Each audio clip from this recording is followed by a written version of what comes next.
Queridos, vamos pegar nossas Bíblias neste momento e vamos abri-la na Epístola de Paulo aos Efésios, no capítulo 1.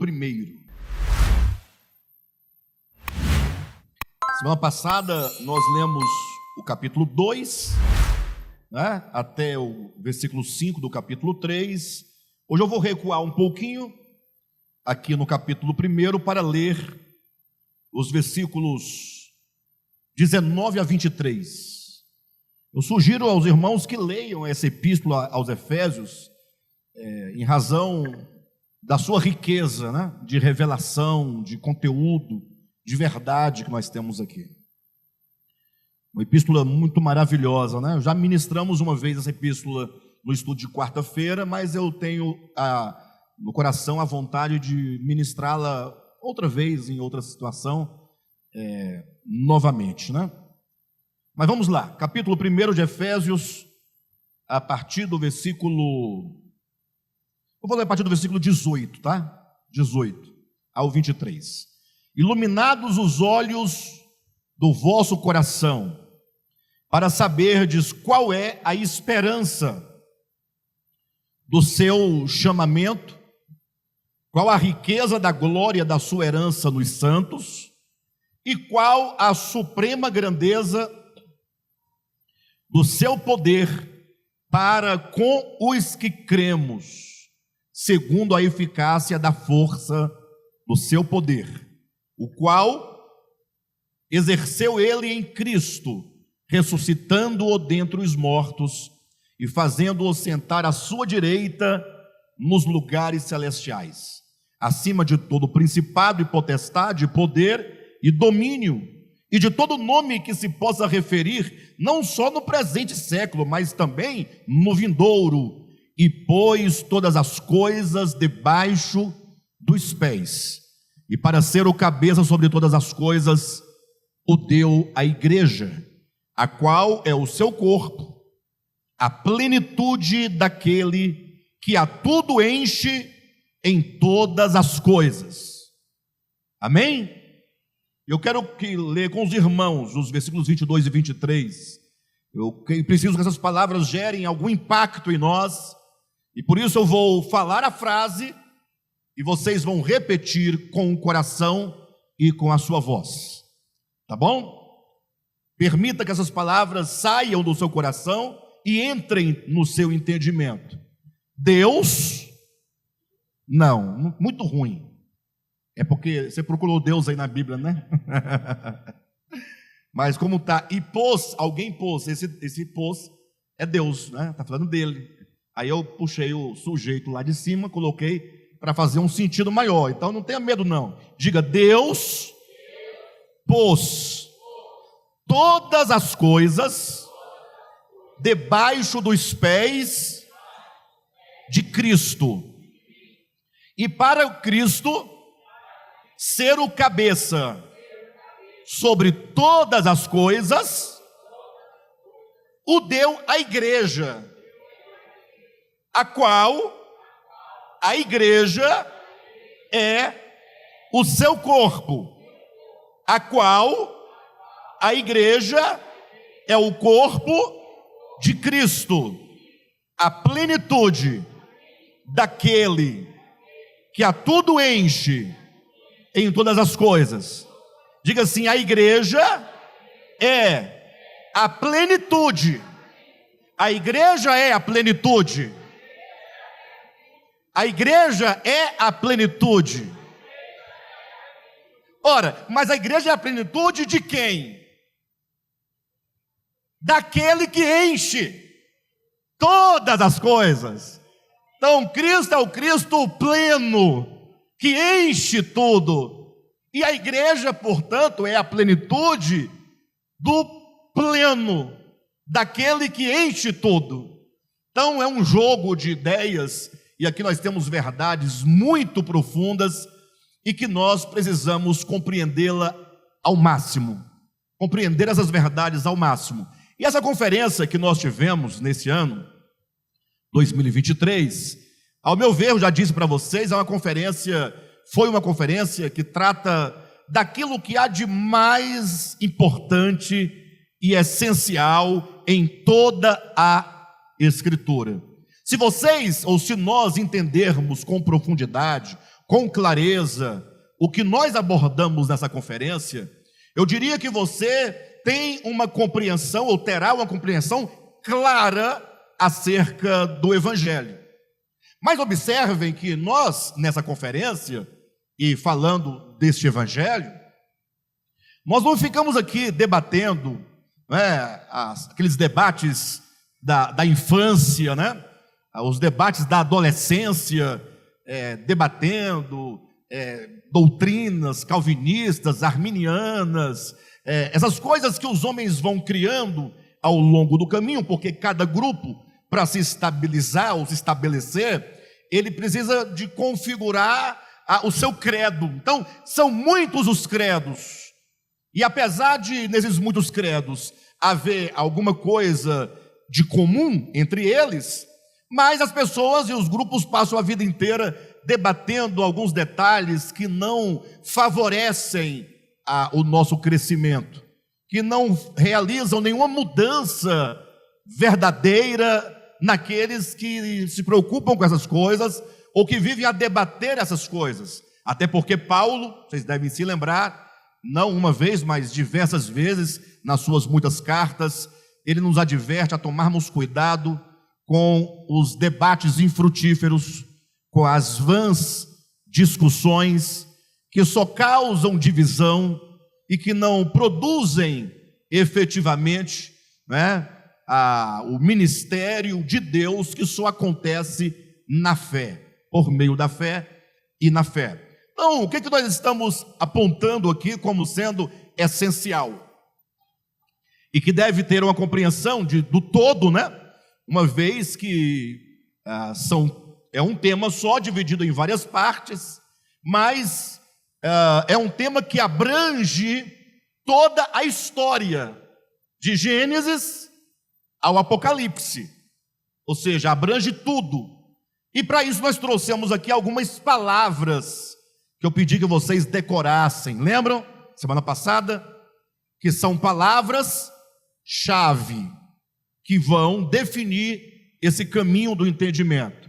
Todas as palavras começando com a letra P de pato, tá? Ou P de princípio, P de problema, P de protótipo, P de primícias, e P de parousia, e P de plenitude. Então vamos lá? Vamos ficar só com as primeiras palavras, tá? O que o Rogério colocou para frente foi o que nós fomos desenvolvendo. Então, só as primeiras palavras assim, ó. Vamos lá, todo mundo? Princípio, problema, protótipo, primícias, parousia e plenitude. Cada uma dessas palavras tem a sua devida importância, e não se pode entender o sentido de uma dessas palavras sem a anterior. Ou seja, o sentido do problema, do protótipo, das primícias, da parousia e da plenitude depende da compreensão do que nós estamos chamando de princípio. Se você não entender o que é o princípio, tudo o mais não fará sentido. Agora presta atenção, olha a nossa coragem de afirmar tal coisa. Se nós não entendermos esse elemento que nós chamamos de princípio, você não entenderá nada acerca da redenção de Cristo. E olha que a redenção é um tema central, mas não tem como você entender redenção sem entender o princípio. Se você não entender o princípio, você nada saberá sobre parousia. Querem ver uma coisa? Quando se fala de parousia, nós estamos falando aqui da segunda vinda de Cristo. Isso aí você tem diante de você esse desafio. Converse com quem você quiser, pergunte para quem você quiser, e eu tenho plena convicção de que de cada 10 pessoas com quem você falar ou perguntar, 11 vão falar a mesma coisa sobre a vinda de Cristo, sobre a parousia. Vão dizer o quê? Não, a vinda de Cristo será a intervenção de Cristo que virá para julgar a humanidade. Até aí está tudo certo. Mas vão dizer o que mais? Nesse julgamento, ele vai salvar alguns para levá-los para o céu, e os outros lançará no lago de fogo, e aí uns ficarão a eternidade na glória e outros a eternidade no fogo. Essa é a ideia geral. Não falarão nada mais além disso. E se falarem alguma coisa além disso, serão as discussões periféricas, O anticristo aparece antes do arrebatamento. Como é que a igreja é arrebatada antes do anticristo aparecer? Depois que o anticristo apareceu, a igreja passa pela tribulação, não passa pela tribulação? Essas conversas desse tipo. Jesus vai descer em Jerusalém ou é na América? Onde é que ele vai pisar os pés? É no Monte das Oliveiras ou é no Monte Moriá? Jesus vai vir, ele vai julgar os gentios separado do povo de Israel, ou separado das nações? Como é que é essas coisas? São todas discussões que mal resolvem os problemas das nossas curiosidades. É de uma bobagem, desculpe eu falar assim, mas eu sei que tem a sua importância no nosso momento, tem alguma importância teológica, não discordo disso, mas a igreja precisa se firmar naquilo que é essencial, porque se Jesus vier antes da grande tribulação, ou se ele vier no meio da grande tribulação, ou se ele vier depois da grande tribulação, eu pergunto, e daí? O que muda? Nada, absolutamente. Não é? Nada, absolutamente. O fato é que ele virá, ponto.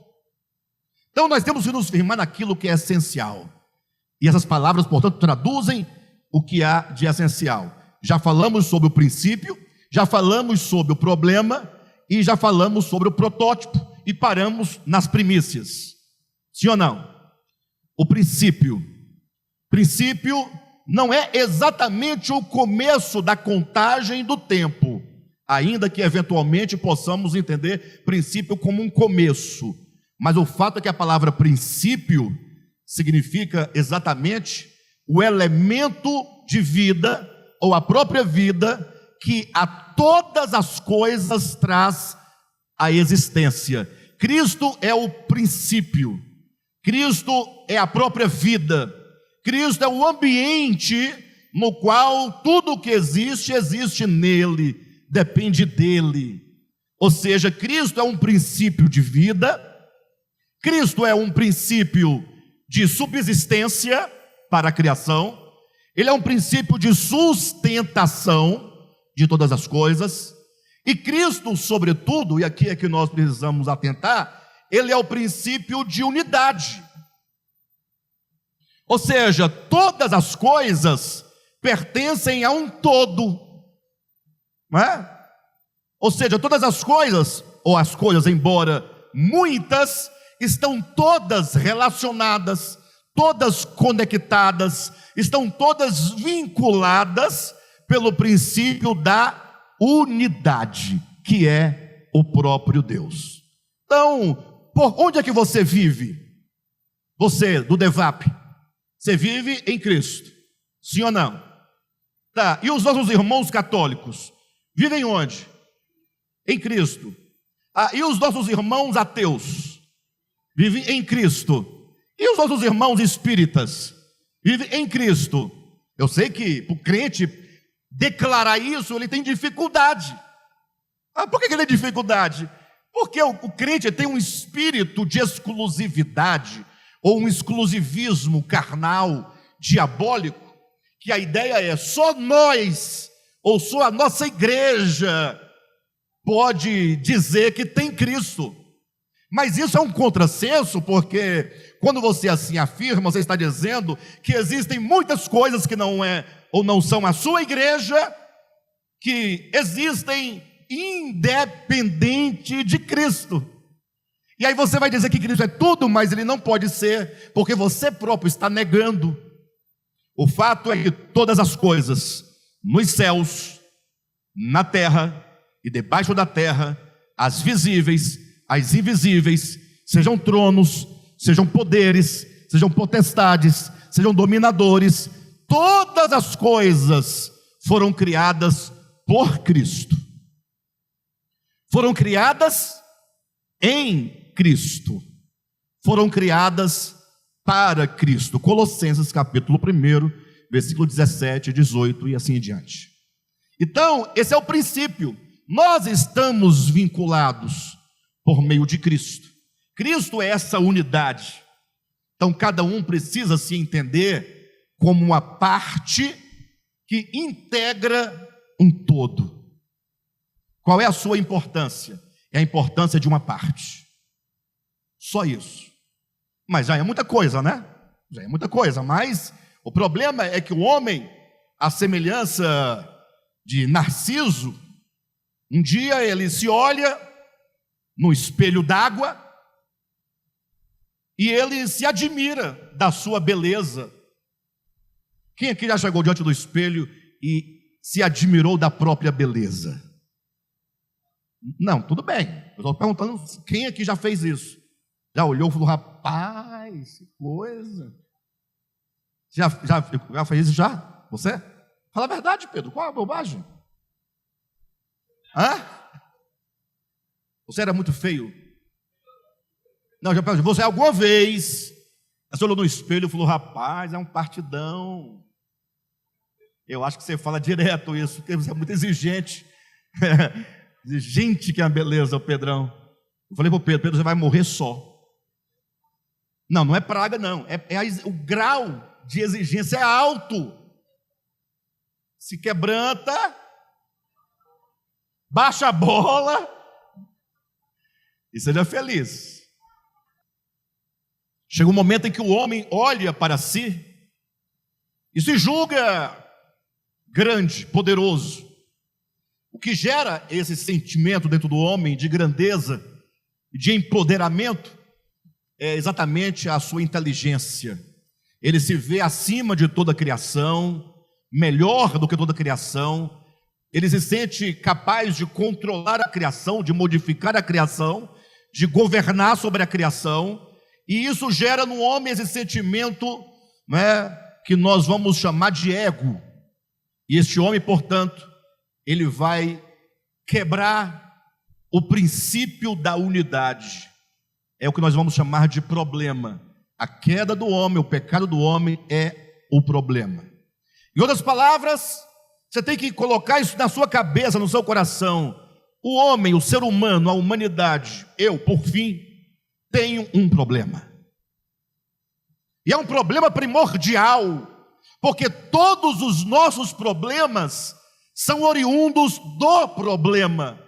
O problema da quebra do princípio da unidade, que é o pecado capital, que é o pecado primordial, que é o pecado fundamental, que dá origem a toda e qualquer forma de pecado. Com a queda do homem, o homem ele não quer fazer parte do todo, ele não quer ser uma parte cuja importância é uma importância de parte para cooperar com o todo absoluto. Não, o homem ele quer a glória do todo para si. Na verdade, ele quer que o todo o sirva. Há uma inversão. O problema da queda é exatamente este. É aquilo que lá na oração do Pai Nosso, vocês vão se lembrar, lá no finalzinho, Jesus fala assim, olha, o último pedido, né? Mas livrai-nos do mal. Ou seja, você já pediu pelo reino de Deus, pela vontade de Deus, não foi? Pelo pão de cada dia e tal. Por fim você fala, ó Senhor, livrai-nos do mal. Do mal. Não é dos males, e nem de qualquer tipo ou forma de mal. Livrai-nos do mal. É um mal específico. É o mal da rebelião. É o mal do ego. É o mal que quer nos fazer, nos sentir como que todo o restante nos sirva, esteja a nosso serviço, a nosso favor. Por isso que é dito, mas livrai-nos do mal. Por quê? Teu é o reino. De quem é o reino? Hã? É de Deus ou é seu? Agora, fala a verdade. A gente gostaria que fosse o quê? É só você pensar um pouco. Não, eu quero que seja o reino de Deus. Ah, para de bobagem. Não é? A gente sabe que o reino é dele, mas nós oramos para que ele faça a nossa vontade, né? Mas nós servimos a ele a partir daquilo que nós presumimos ser o ideal e não buscamos conhecer a vontade dele. Nós vivemos para nós muitas vezes, né? Dedicamos toda a nossa energia, toda a nossa força, né? Para nós mesmos. Quando Jesus falou, buscai, pois, em primeiro lugar o reino de Deus, não tem coisa mais utópica do que esta. Buscar em primeiro lugar o reino de Deus. Todo mundo conhece esse texto, sim ou não? Mas quão duro é esse texto? Quão difícil é esse texto? Você pode até concordar com o texto na sua forma escrita, dogmática, mas falar assim, olha, eu tenho em primeiro lugar na minha vida o reino de Deus. Primeiro lugar, antes de você mesmo, antes da sua esposa, antes dos seus filhos, antes do seu dinheiro, antes da sua fortuna, antes dos seus projetos, antes dos seus diplomas. Não, observa bem o que nós estamos falando. Então, mas livrai-nos do mal, porque teu é o reino, teu é o poder, e tua é a glória para sempre. Amém. Essa é a ideia positiva do princípio, e que foi quebrada com o problema que é o pecado. A partir do pecado, que o homem reclama para si o seu próprio reino, a sua própria força e a sua própria glória. A partir daí, começa a se abrir um leque de divergência. A partir do ponto de unidade, espero que vocês estejam me entendendo, o homem começa agora a se distanciar de Deus, se distanciar de Cristo, se distanciar uns dos outros. É só você colocar um ponto, tá? E começar a puxar uma linha, né? E uma outra linha, começando no mesmo ponto, mas elas vão se abrindo e se distanciando uma da outra, num movimento de divergência. Como nós dissemos, essa divergência e essa quebra da unidade, ela não pode acontecer de fato e de verdade. É como se você colocasse, né, um peixe dentro de um aquário, ou 5 peixes dentro de um aquário, e eles estão ali vivendo naquela água, se movendo naquela água, e eles precisam da água para viver, sim ou não? Aí os peixes, não, eu não gosto de você, eu não quero você. Um peixe contra o outro peixe, um peixe querendo matar o outro peixe, mordendo o outro peixe. E um deles falou, não, eu vou fazer o seguinte, ó, eu vou sair daqui e eu vou ser autônomo. E ele saltar para fora do aquário, sair da água. O que acontece com ele? Ele morre. Então, eu sei que é um exemplo muito elementar, mas se nós pudéssemos efetivamente sair dessa unidade, que é o próprio Cristo, sair de Cristo, nós simplesmente desapareceríamos. Então é impossível você sair de Cristo, porque Ele é a base de existência, de subsistência, Ele é o fundamento, Ele é a energia, Ele é a força, é por meio dEle que você existe, que você se move. Então não tem como. Porém, essa quebra da unidade acontece no coração e na consciência. É aqui dentro onde nós nos sentimos, por obra das trevas, do engano, da mentira, nos sentimos que somos capazes, que somos suficientes, e a partir de então, os homens começam a se afastar. Ou seja, o grande problema da humanidade é exatamente essa quebra da unidade. Por isso que é tão difícil se manter casado. É ou não é? É fácil? É fácil se manter casado? Por mais que você goste? É uma luta. Você tem que dizer sim para a sua noiva, toda hora. Quando o padre, o pastor pergunta se aceita a sua esposa, você, sim, toda alegre, não é? A cada minuto você tem que repetir o sim. E na maioria você vai falar sim, porque tem que ser assim, mas a vontade de dizer não é muito grande, não é? É verdade, é verdade. Por isso que é tão difícil nós convivermos como igreja, com irmãos, ou em família, com sogra, com sogro, com cunhado, vizinho. Nós temos uma profunda dificuldade. Lógico, nós temos algumas afinidades com alguns pecadores cujos pecados são semelhantes aos nossos. Aí você se identifica, né? Mas na maioria, e de vez em quando também esses amigos são expulsos da nossa vida, da nossa convivência, porque nós também não damos mais conta deles. Então o problema está instaurado. O problema da humanidade é um problema de consciência, de coração, em relação a Deus, um problema de inimizade. Então agora Deus tem que realizar algo para resolver esse problema. E o que Ele faz então para resolver? Ele poderia fazer uma grande reunião com a humanidade, todo mundo sentadinho, agora eu vou falar, eu sou Deus, vou falar. Gente, vocês têm que se unir. Gente, vocês têm que se entender. Olha a situação de vocês, complicada. Vocês estão se mordendo uns aos outros, se matando uns aos outros. É nação contra nação. É reino contra reino. Isso é nessa dimensão mundial. Mas numa dimensão menor, é marido contra esposa. É pastor contra pastor. É irmão contra irmão. Sim ou não, pessoal? A Jesus falou isso, então, vocês têm que se entender, vocês têm que melhorar, vocês têm que se ajudar, me ajuda a salvar vocês. Foi assim que ele fez? Resolve. Pregação resolve. Pregação resolve. Irmãos, aquela conversa fiada, acaba nunca. Deus fala assim, eu tenho uma solução. Ou seja, a pregação serve para instruir. Agora, o que você fará da instrução é outra coisa. Agora, a pregação, enquanto ficar apelando, fazendo apelo, chamando, convencendo, não serve para nada. Isso é uma bobagem. Sobretudo para aqueles que entenderam, né, a sua liberdade em Cristo, que não é dominado nem controlado por ninguém.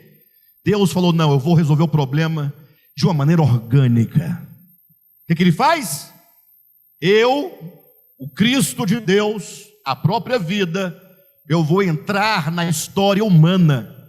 Eu me farei homem. Surge aí o protótipo. O homem de Nazaré, Jesus de Nazaré, homem, 100% homem. Recebe 100% Cristo. O Cristo de Deus encontra naquela criança, pelos desígnios do Pai, um poro de abertura na consciência, no coração, onde ele entra e fala, agora eu vou tomar esse homem e vou conduzi-lo de volta à unidade. Jesus, ele foi o primeiro dentre todos a ascender o caminho de volta ao Pai, a voltar à casa do Pai. Jesus, homem, façam essa distinção sempre. O Cristo de Deus é eterno, ele se faz carne no tempo, no espaço, com genealogia, participante de carne e sangue, e é essa humanidade que o Cristo de Deus diz, eu vou levá-lo em obediência, em amor, em fidelidade, por meio dos sofrimentos, aperfeiçoando esta humanidade até a cruz, quando então Jesus disse, Pai, está tudo consumado. A palavra consumado, tetelestai, quer dizer exatamente, alcancei a plenitude, eu alcancei o fim Ou seja, aqui está um homem plenificado, um homem que alcançou todas as dimensões de crescimento segundo Deus o criou, ou para o qual Deus o criou. Jesus de Nazaré, portanto, não está consumado, ele se torna o protótipo. Em outras palavras, protótipo não somente porque é o primeiro, ele se torna um protótipo porque ele agora é a medida na qual todos nós precisamos nos ajustar. Quem está entendendo? Ele se torna a matriz na qual todos nós precisamos ser moldados. Então, ele é o primeiro, ele é o protótipo, ele é essa matriz, ele é o modelo, ele é o caminho. E agora nós temos, portanto, como o escritor aos Hebreus vai dizer no capítulo 5, ou também no capítulo 2, ele vai dizer que Cristo, portanto, esse homem Jesus, melhor dizendo, ele se torna o líder daqueles que hão de herdar a salvação. Ele é aquele que vai na frente. Amém, queridos? Só que agora nós entramos num ponto fundamental, que é onde nós precisamos de resgatar. Porque a partir desse Cristo, da sua morte e da sua ressurreição, quando, olhe para mim, ele desce, vamos voltar um pouquinho no tempo, ele se faz homem, ele vem em humilhação, em esvaziamento, sim ou não? Em sofrimento. Agora, com qual finalidade ele desceu? É a grande pergunta. Com qual finalidade, olhem para mim, o verbo se faz homem, se faz carne, morre na cruz e desce até o abismo, desce até os infernos. Nós sabemos disso, sim ou não? Jesus, o Cristo se fez homem, ele desceu, se humilhou, como um homem morreu na cruz, e morto ele desceu ao inferno, conforme Atos capítulo 2, 1 Pedro capítulo 3, não é? Agora eu pergunto, com qual objetivo ele desceu tão profundo? Abrir um novo caminho, está certo, não está errado não. Mas tem uma resposta maior, mais fantástica. Efésios capítulo 4. Vai orando aí, queridos, porque este é o momento em que o Senhor quer nos trazer para mais próximo da verdade. E, portanto, é um momento de muita luta espiritual. Capítulo 4 vai nos responder com qual propósito Deus, o Cristo de Deus, se fez homem, carne. Vai nos responder com qual propósito ele morreu na cruz, visando o que ele desceu tão baixo, visando o que fez com que ele descesse até o abismo, até o inferno, até as regiões mais baixas da terra. Existe um propósito divino que tem sido negado e negligenciado, não raras vezes desconhecido. Está todo mundo com medo agora, nesse momento que estamos vivendo. Quando a Rússia entrou em guerra com a Ucrânia, todo mundo ficou assim meio preocupado, o que vai acontecer? Mas quando veio a guerra de Israel, aí os crentes estão igual formiga agora. Porque tem muito texto na Bíblia falando da guerra de Israel. Então está todo mundo com medo de um mundo acabar. O mundo vai acabar. Não vai ficar nem raiz, nem ramo. Aonde é que tu vais morar? Quem lembra? Vocês não é crente, não? Só crente conhece. Não vai ficar nem raiz, nem ramo. Aonde é que tu vais morar? Eu vou com Jesus morar. Então, o mundo vai acabar. Queridos, Deus não criou o mundo para destruí-lo. Coloca isso na sua cabeça. Pastor, você deve estar totalmente enganado, porque eu, das minhas leituras, tenho lido e tenho encontrado, e posso dar o endereço para você, de que os poderes do céu serão abalados, de que essas coisas abaladas vão passar, e que o Senhor vai destruir a terra e os alimentos com fogo, porque essa terra que agora está em algemas para o dia da destruição, lá em Pedro fala isso, né? Algemada para o fogo, e está todo mundo esperando. Lembre-se, a Bíblia usa de linguagem simbólica. O fogo na Escritura é o fogo da purificação. Não existe fogo no universo, nem o divino, que, e se for fogo de fato, resolva o problema do seu coração. Agora, o fogo de Deus, do Espírito Santo, é capaz de queimar sim o seu coração, de purificar sim o seu coração, mas é um fogo da purificação que vai destruir o mal dentro de nós. Não basta tocar fogo na terra e o problema está resolvido. Não está mesmo. Olha só o que diz a Escritura em Efésios capítulo 4, a partir do versículo 7, respondendo qual é o propósito da encarnação, viver humano, morte de Cristo e o seu descer até o inferno. Diz assim: e a graça foi concedida a cada um de nós, segundo a proporção do dom de Cristo. Versículo 8: por isso diz. E o que diz?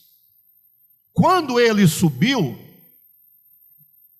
às alturas, levou cativo o quê?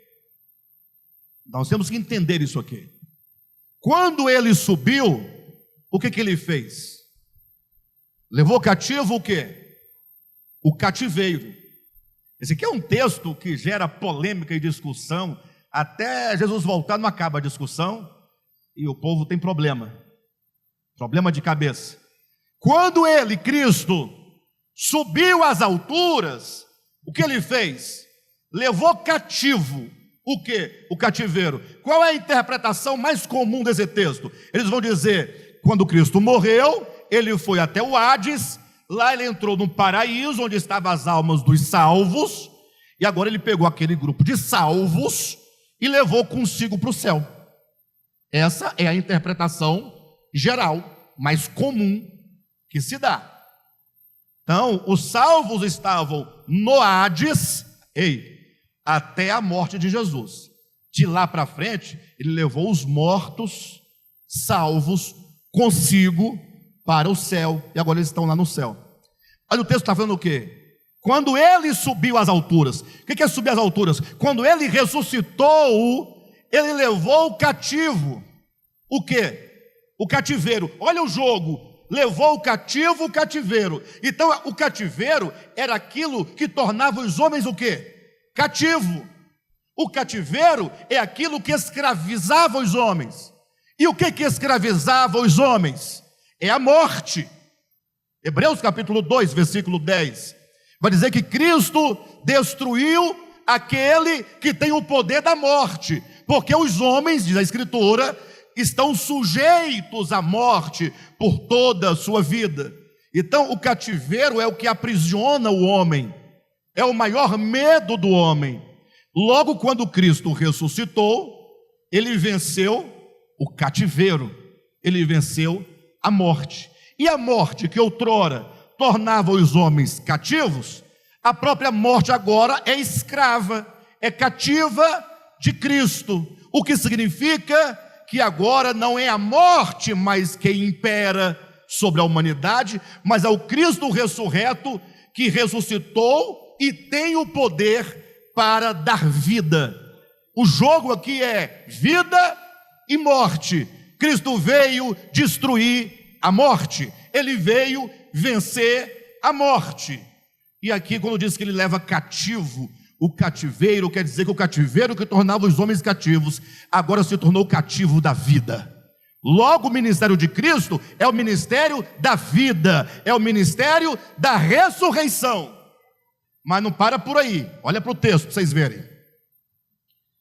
Por isso diz, versículo 8, quando ele subiu às alturas, levou cativo o quê? O cativeiro, e concedeu dons aos homens. Ora, versículo 9, o que quer dizer subiu? senão que também havia o quê? Descido às regiões inferiores da terra. Ora, quando diz que ele subiu, só é possível compreender a sua subida se você entender que ele só subiu porque ele desceu. Porque ninguém sobe se primeiro não tiver descido. Então ele desce às regiões mais inferiores e mais profundas da terra. E depois de lá ele sobe às mais alturas, nuvens, estrelas. Agora, por que ele desceu? Para subir. Ou não? Vocês conseguem entender? Olha para o texto. Se eu perguntar assim, por que Cristo desceu? Ora, o que quer dizer que ele subiu? Senão que desceu. Então, para que ele desceu? Gente, para que ele desceu? Por qual motivo? Para subir. Aí eu pergunto, ora, e por que ele tem que subir? Nós temos que entender. Cristo está indo para onde? Não, eu vou descer lá, eu tenho que ir lá embaixo, no mais profundo da queda do homem, lá no poço. Sim, mas e por que você tem que ir lá? Ora, porque é de lá que eu tenho que subir. Então, ele desce para falar, pessoal, olhem para mim. Eu agora, a partir da minha ressurreição, eu começo a subir. E eu estou subindo, e na medida que eu vou subindo, alguma coisa vai acontecendo. Ele desceu para subir, e ele subiu para encher. Leia a Bíblia. Ora, o que quer dizer subiu, senão que também havia descido até as regiões inferiores da terra. Próximo versículo. Aquele que desceu é também o mesmo que subiu acima de todos os céus, para encher. Ele subiu para quê? Para encher. Para encher o quê? Ora, então, o fim de todas as coisas é o Cristo de Deus enchendo o quê? Enchendo tudo. Cristo vai encher tudo. Não há lugar no universo que não será preenchido e enchido da presença do Cristo de Deus. Alguém vai dizer, Alexandre, para um pouquinho, calma aí. Isso para mim é contraditório. Tenta me entender. Porque você já disse outras vezes que Cristo já está em tudo. Sim ou não? Ele já está, ele é onipresente. As coisas, o universo existe nele. Como é que ele desceu para subir e subiu para encher, se tudo já está nele? O que mais, onde ele tem que estar para que ele possa encher o que não estava preenchido dele? Não parece contradição? Aí eu volto aqui. Todo o problema da quebra de unidade está na consciência e no coração. Existe uma dimensão espiritual dentro de nós, totalmente vazia de Cristo. Não é uma dimensão existencial, é uma dimensão psíquica, é uma dimensão espiritual, é uma quebra de laço, é uma quebra de amizade, é uma quebra de amor, é uma quebra de obediência. Querem ver uma coisa? Imagine só, você vai pegar duas pessoas inimigas uma da outra, o Lula e o Bolsonaro. Só para vocês entenderem, não vai por aí não, é bobagem. É bobagem, nós já vencemos isso, graças a Deus, né? Nós vencemos, irmãos, maravilha. Mas é para dar dimensão, para dar o peso, é para dar entendimento. Aí fala assim, olha, vocês dois serão colocados dentro de uma casa, certo? Como o BBB, por exemplo. Você tem que conviver ali 2 meses em harmonia. Quem mantiver a harmonia por mais tempo, vence a casa e ganha um prêmio de R$1 milhão.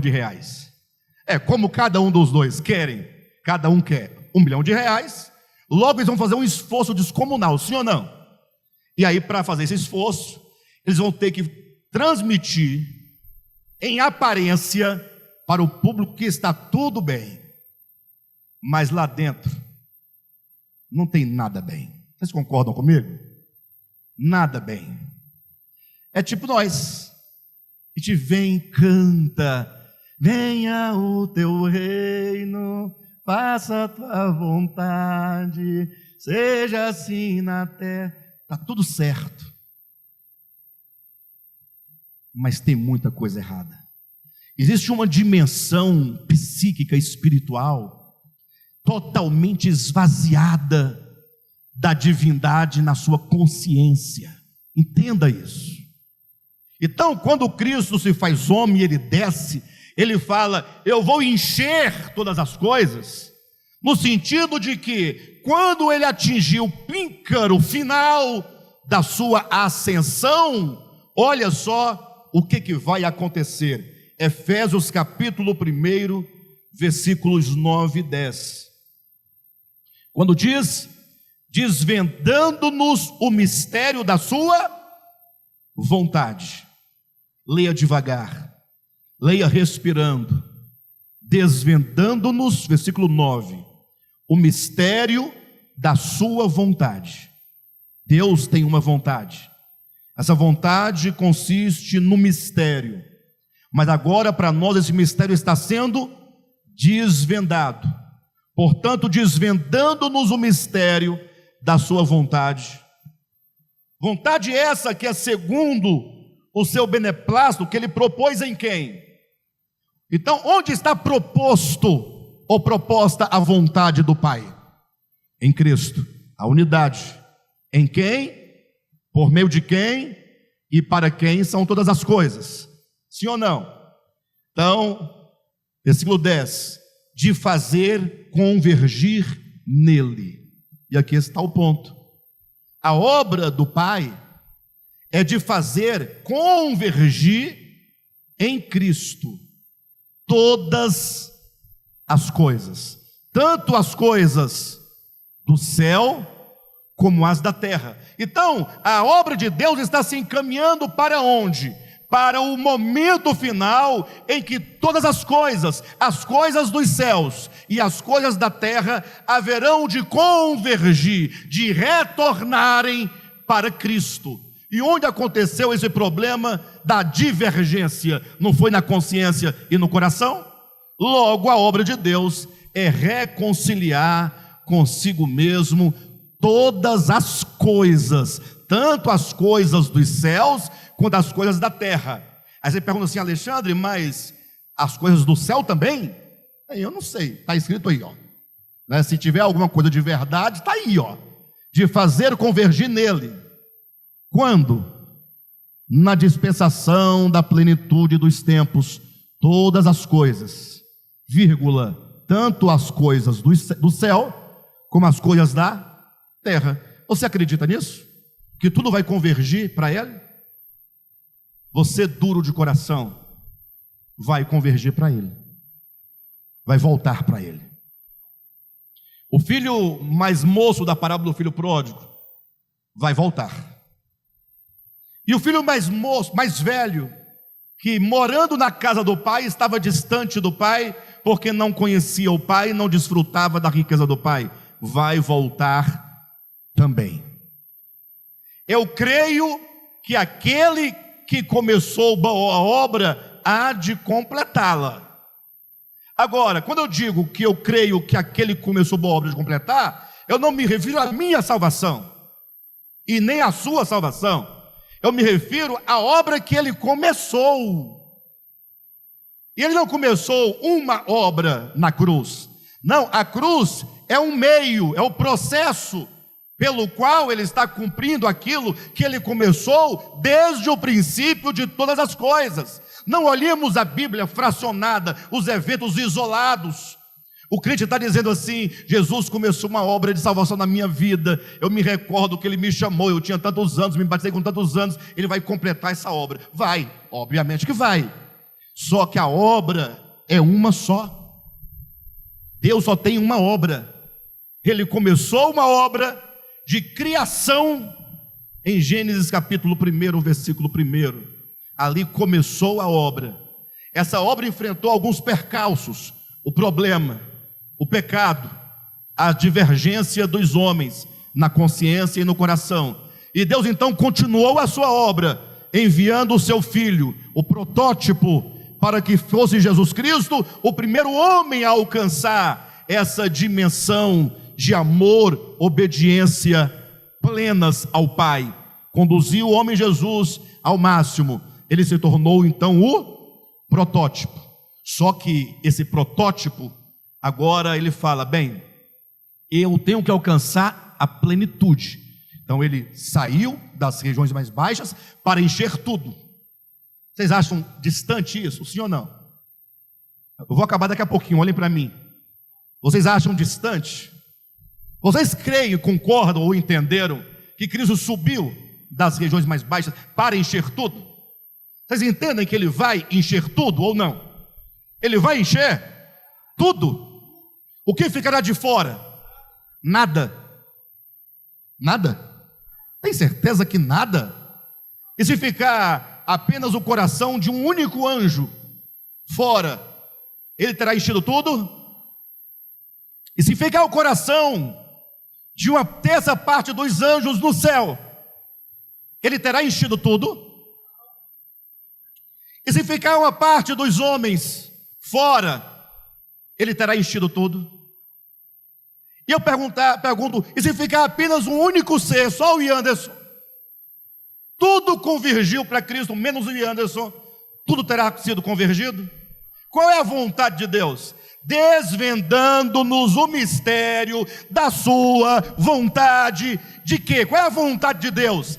Eu farei convergir para Cristo todas as coisas, tanto as do céu como as da terra. Cristo desceu nas regiões mais baixas da terra para encher todas as coisas. Então, da morte e ressurreição de Cristo até o final, que é o enchimento pleno, nós temos um espaço.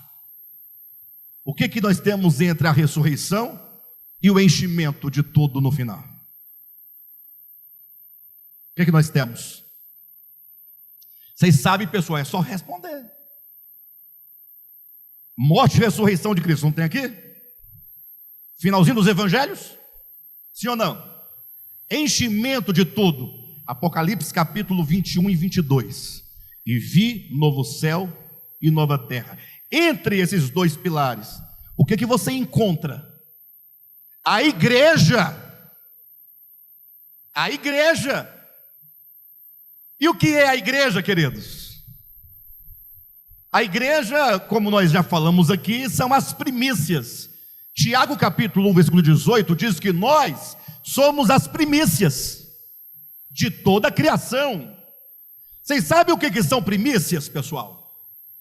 São os primeiros. Ora, mas não faz sentido ter os primeiros se não houver os outros. Sim ou não? Logo, Deus está dizendo: vocês foram constituídos os primeiros. Assim como Cristo foi o primeiro, o primogênito entre muitos irmãos, agora esses muitos irmãos são feitos uma igreja de primogênitos. Hebreus capítulo 13, versículo alguma coisa. Uma igreja de primogênitos. Nós somos os primeiros. Nós somos os primeiros ou nós somos os únicos? Nós somos uma igreja de primogênitos ou somos a igreja exclusiva e única? Nós somos as primícias da criação ou nós somos a totalidade da criação e os outros que se danem? Ora, Deus constituiu a sua igreja de um modo maravilhoso. Quando nós estudamos, nós teremos tempo em outra ocasião de nos aprofundar nisso. Nós vamos encontrar um tema maravilhoso chamado eleição e predestinação. Um tema não compreendido pela cristandade, sobretudo a cristandade histórica, reformada, contemporânea, não entendem, porque eles entendem que a predestinação é Deus escolhendo um para levar para o céu e outro para jogar no inferno. Imagina Deus, a Paola vai para o céu, vai, tá bom. O Pedrão, vai para o inferno. Aí Deus escolhendo, não é? Aí outro fala: não é assim não. Deus elegeu todo mundo em Cristo. Agora cabe ao homem saber se ele vai querer ser convergido a Cristo ou não. Cabe ao homem decidir se ele vai ser preenchido por Cristo ou não. Então a vontade não é mais de Deus, é dos homens. Quem está entendendo? Mas nada disso é verdadeiro. O fato é que Deus maravilhosamente falou assim: eu preciso encher todas as coisas, e para tanto eu preciso de uma auxiliadora que me seja idônea. E aí começamos um grande problema. Por quê? Porque quando você lê Gênesis capítulo 2, a partir do 18 em diante, quando Deus diz: não é bom que o homem fique só, far-lhe-ei uma auxiliadora, que ele seja idônea, aquele texto de Gênesis capítulo 2 é um texto espiritual, metafórico. A verdade de Gênesis 2, não é bom que o homem esteja só, far-lhe-ei uma auxiliadora que lhe seja idônea, encontra a sua verdade, a sua essência em Efésios capítulo 5, quando diz Paulo: porque está escrito, deixará o homem a seu pai e sua mãe, fazendo referência a Gênesis 2, e se unirá à sua mulher, e os dois se tornarão uma só carne. Mas eu me refiro a Cristo e à igreja. Então, quando Jesus, agora o homem, o primeiro, o protótipo, ele fala: puxa, eu tenho uma obra grande a realizar. A obra é grande, ele vai encher todas as coisas, ele vai atrair para si todas as coisas, ele vai preencher todas as coisas, tudo vai convergir para ele. Só que ele diz: eu preciso de uma auxiliadora que me seja idônea. E agora, portanto, na escolha de uma noiva ou de uma esposa que lhe ajude nessa tarefa, ele amou eletivamente a alguns. Questão de noiva, de esposa, de casamento. Deus nos amou, não somente no sentido Deus amou o mundo de tal maneira. Deus nos amou com um amor vinculativo, que nos torna uma só carne com Ele, um só corpo com Ele. Com qual finalidade?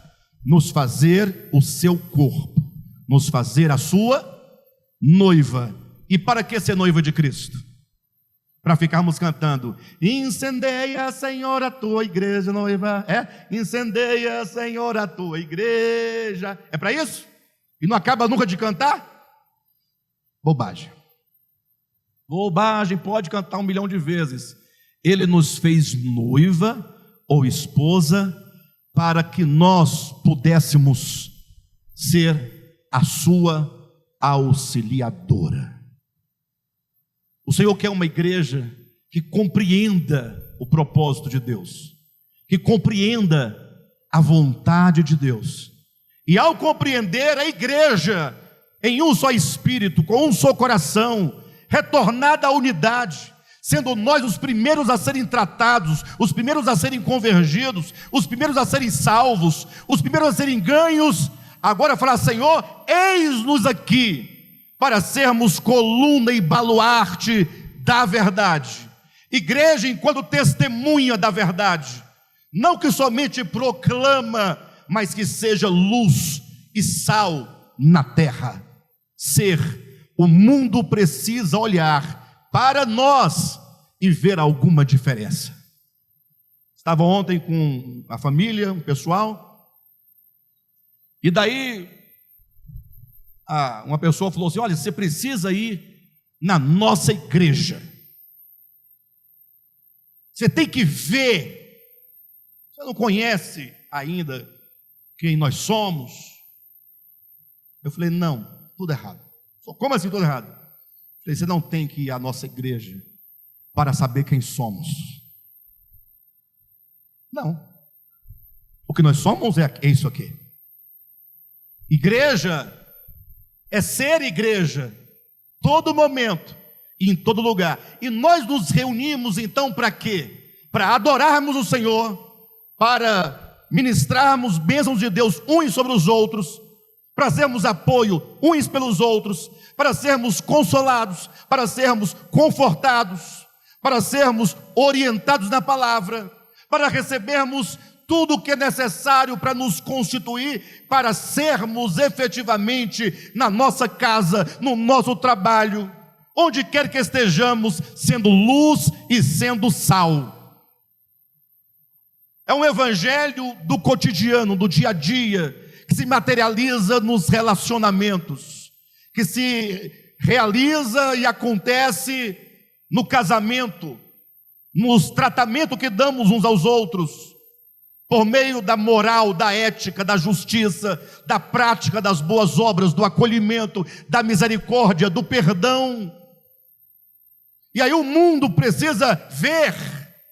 E Jesus orou dizendo: Pai, eu oro para que eles sejam um, a igreja. E quando eles forem um, é dito, para que o mundo creia que tu me enviaste. Já parou para pensar que nós precisamos ser um, para que o mundo creia que o Filho foi enviado pelo Pai? Quem aqui quer que o mundo creia em Jesus? Deixa eu ver. Ah, quer mesmo? Ah, bobagem. Fala a verdade. Você quer que o mundo creia? Então pare de panfletar. No semáforo, folhetim, Jesus te ama. Bobagem. Pode parar. Pare de orar. Senhor, salva o mundo. Ai, Senhor, o mundo está perecendo. Para de bobagem. Você fez isso a vida inteira e nem a tua própria vida melhorou, que dirá o mundo. Não, é só pensar um pouquinho, poxa. Porque Jesus não falou para você ficar gemendo pelo mundo, nem panfletando. Não. Ele disse: Pai, quando os meus primogênitos forem quando acabarem entre eles a divisão, a discórdia, a facção, o egoísmo, a maldade, quando eles se entenderem como corpo de Cristo, quando eles entenderem que em Cristo toda inimizade acaba, quando eles entenderem que a cruz é o elemento divino de destruir o ego, para que tornem um só, o mundo crerá que tu me enviaste. Então nós estamos querendo que o mundo creia, mas nada estamos fazendo para que isso aconteça. Queremos panfletar. Pastor, essa igreja não evangeliza, não? Sim, marcar um horário para ir na tua casa te evangelizar. Marcar, viu, Jane? Cadê a Jane? Pegar a agenda aí, quem quiser saber se a igreja evangeliza, eu vou na sua casa te evangelizar, está precisando. Jesus quer que você seja luz do mundo, iluminar. Aí você vai iluminando e o povo assim: rapaz, que coisa diferente, rapaz. Coisa esquisita esse povo. Compra e paga, não explora ninguém, perdoa, socorre, é de coisas diferentes. Luz do mundo. Não se pode esconder uma cidade sobre um monte. Não se pode esconder uma lâmpada, uma luz debaixo de uma mesa. A luz é para estar no alqueire, lá em cima, para que todos vejam. É a igreja do Senhor. Agora, enquanto cada um de nós, igreja, estivermos buscando, cada qual o seu próprio interesse, estaremos muito longe de cooperarmos com a plenitude e plenificação de todas as coisas.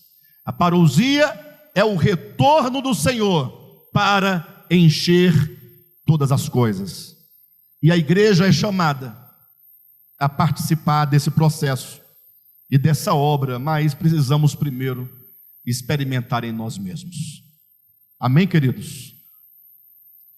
É isso aí. É o que podemos fazer por hoje. Tá bom? Deus abençoe a todos.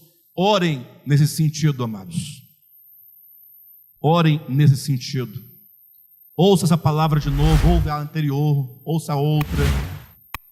E comece a orar ao Senhor. Peça graça, misericórdia, entendimento.